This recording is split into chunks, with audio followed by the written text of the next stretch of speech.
So now we get to the 37 silent years. There's 40 years in the wilderness.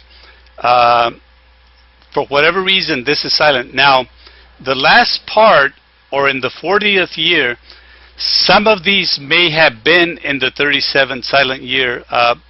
But what I noticed is from the last year, or from the time that Miriam dies in Numbers, on the first month when she passes away, in the same chapter it talks about Aaron, and it seems like from that chapter on it concludes when they're going into Jericho.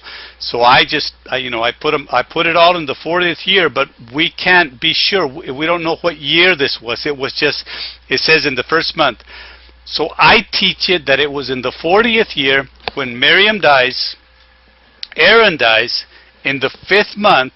The 5th month is when everything bad having to do with the priesthood, with the temples. Aaron dies, Solomon's temple is destroyed in the 5th month, Herod's temple is destroyed in the 5th month.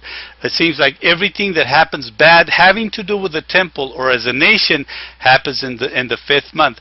One of the prophets says, do I need to go and fast in the 5th month as I have done for all these years? In other words, is something bad going to happen? Okay, so the 5th month is when Aaron dies. Okay, and in the 5th month in Israel is when the Jews will normally fast, expecting something bad to happen. We're in 2014.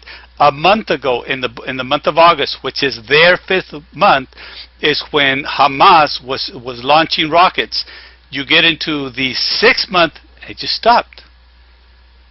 All through the 5th month, you had these rockets going, and we thought this was going to be, it's going to be bad. It's going to last for a while, and then it just stopped in the 5th month. Okay, I knew it. I recognized it because I know what his calendar says. I know what it's all about. Okay, in the 7th month is when you have the two feasts. In the 7th month is when Israel says that's their first month, or when they start their new year. The 7th month is the Feast of Trumpets, the Day of Atonement, Yom Kippur, and then the Feast of Sukkot, the Feast of Tabernacles. When I say Jesus was born. Okay, so, but in the 1st month, Miriam dies. In the month of Aviv, in the month of March or April, for our months. In the 5th month, Aaron dies. The 5th month is July or August, according to the Hebrew calendar. And then Balaam is after this. We don't have a date of when it happened. Balaam is like a scroll that was put in the middle of there. But it's a story told from a different perspective.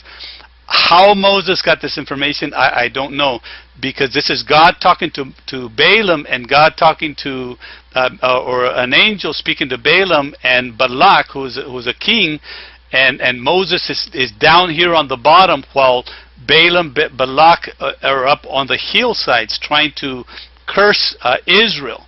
So it's kind of like just thrown in there, but the story's there. And then and it's the pronunciation is Bilam, by the way, not Balaam, Bilam. And then after this, in the 4th year, 24,000 die when the women from Midian come in and they seduce and use mainly the tribe of Simeon. And when 24,000 die, or when a plague hits, you always have to look at who died. If you look at the census, you'll be able to tell. And the majority of the ones that died were from the tribe of Simeon. And it looks like it was a tribe of Simeon that went and gave themselves, or took the women, so when they sleep with them, then anyone that had done that, then that the plague hits, because they're sleeping with women that are not clean. Okay, so that plague is only going to affect those that slept with the women. It's not going to happen at random. He doesn't do things at random. There's a reason and a purpose, and as far as why it happens, even the death and sin. Okay, so the 24,000 that died from the tribe of Simeon, so much so that it affects Moses, that when he's blessing the tribe before they go in, he will not bless the tribe of Simeon. That's how much it affected him. You know, it's he's at the 40th year. At the end, he's almost 120 years old. He is almost 120 years old, and so 24,000 die, and then you have the second census. So you can see a correlation there, and then Midian is conquered, and then they're right across from Jericho.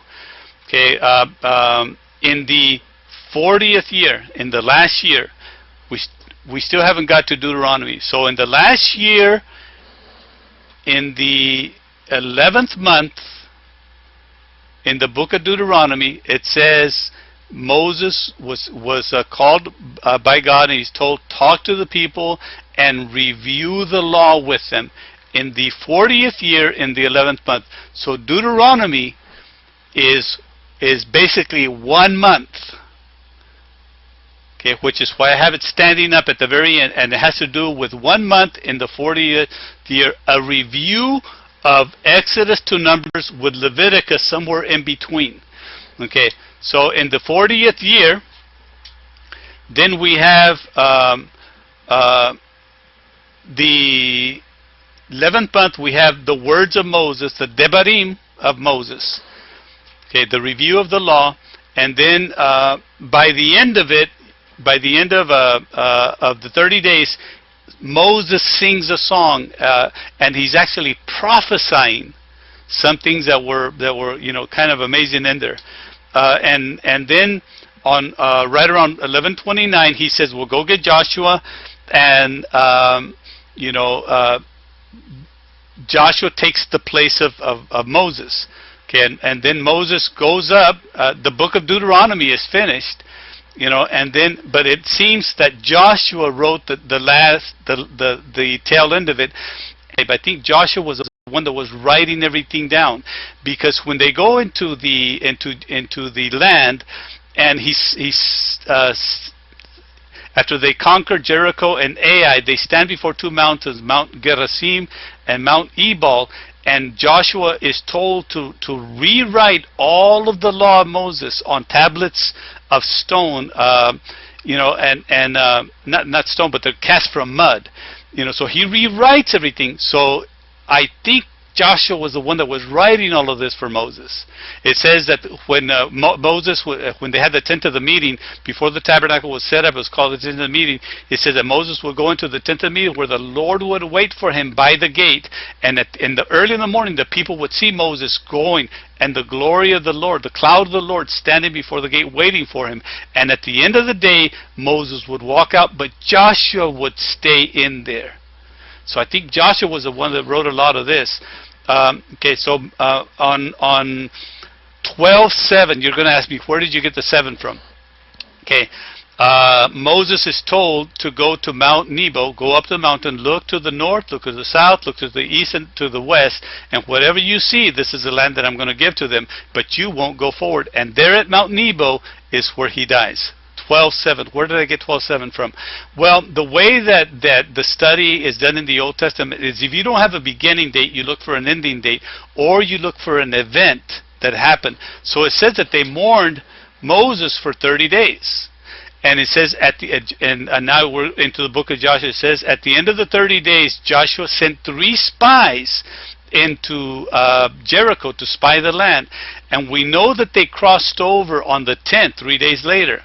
So the 10th, 3 days before that, would be the 7th, and they mourned Moses for 30 days. That would take you to 12:7. Okay, and according to rabbinical teachings, or according to the Talmud, according to the old writers of the Old Testament, those that took care of it, they believe Moses' birthday is on 12:7. He was born on 12:7. He died on 12:7. I don't have any way of proving that. I've looked it up, and I haven't been able to find it in the Bible anywhere other than here. Okay, other than here, 30 days backwards to 12:7.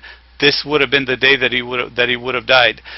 So in 1 month, the book of Deuteronomy spans 1 month. So we have Genesis, we have Exodus that covers, from the Exodus, it covers the first year into the wilderness. Numbers covers the second year, then it's silent, and then you have the last year, which is what I say: Miriam dies, Aaron dies, and then the last month is when Moses is told to review the law on the 11th month. On the first day of the 11th month, for 30 days, he's to review it with Israel.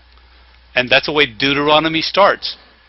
Okay, so very, very interesting. But when you see this thing in order, or if you go back, where was the rebellion of Korah?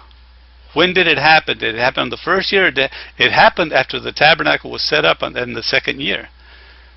So and you'll see Miriam and Aaron rebel, then Korah rebel, and then the two sons of Nadab and Abihu die. So all the rebellion seems to happen within one period of time when the tabernacle is set up, and God takes care of the problem right away, so that from then on in, there's a respect, there is a awe, there is a fear, there is a reverence that is given to the tabernacle. Okay, and God does that for a purpose. He'll always use them as an example.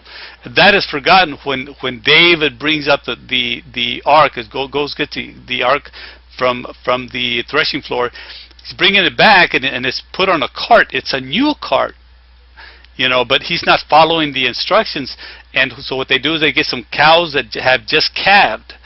And the law is very specific. It says, do not do that, because a cow that has had young will want to run to her young to feed them.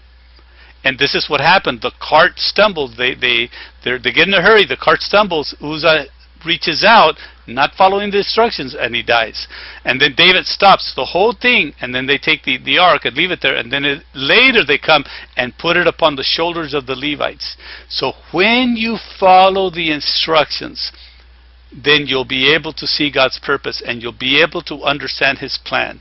So when you put this thing in chronological order, and you have the first census, and you have the second census at the end, and then you compare them, and then there was also a census up here of who went into Egypt, and you compare all three of them, and you have the years in between, you're getting to see a lot of the way that God works and the way that it repeats. 490